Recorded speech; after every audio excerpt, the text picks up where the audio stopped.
കൊല്ലം ചിതറയിൽ വെള്ളം ചോദിച്ചെത്തി പട്ടാപ്പകൽ വീട്ടിൽ അതിക്രമിച്ചു കയറി യുവതിയെ ബലാത്സംഗം ചെയ്ത പ്രതി പിടിയിൽ. കൊല്ലായിൽ ചല്ലിമുക്ക് സ്വദേശി 22 വയസ്സുള്ള വിഷ്ണുവിനെയാണ് അറസ്റ്റ് ചെയ്തത്. ഇക്കഴിഞ്ഞ വ്യാഴാഴ്ച ഉച്ചയ്ക്ക് 12:30 സംഭവം. വിവാഹിതയും ഒരു കുട്ടിയുടെ അമ്മയുമായ യുവതിയെ കടന്നുപിടിച്ച് ബലാത്സംഗം ചെയ്തെന്നാണ് പോലീസ് കേസ്. ഭർത്താവും കുട്ടിയും വീട്ടിൽ ഇല്ലാതിരുന്ന സമയത്തെത്തിയ വിഷ്ണു കുടിക്കാൻ വെള്ളം ചോദിച്ചു. കൊടുത്തപ്പോൾ ഒരു ഗ്ലാസ് വെള്ളം കൂടി വേണമെന്നായി. വീടിനകത്തേക്ക് വെള്ളമെടുക്കാൻ കയറിയ സമയം പ്രതി വീട്ടിൽ കയറി ബലാത്സംഗം ചെയ്തു. യുവതിയുടെ ശരീരത്തിൽ ബലപ്രയോഗത്തിൻ്റെ മുറിവുകളുമുണ്ട്. അടുക്കളയിൽ വെച്ചായിരുന്നു ലൈംഗികാതിക്രമം. കൃത്യത്തിന് ശേഷം പ്രതി ഓടി രക്ഷപ്പെട്ടു. വിവരമറിഞ്ഞ നാട്ടുകാർ പ്രതിയെ പിടികൂടി പോലീസിനെ ഏൽപ്പിച്ചു.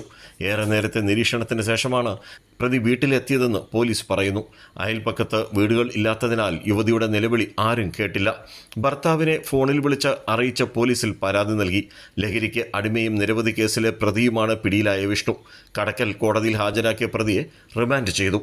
കൈരളി ന്യൂസ്, കൊല്ലം.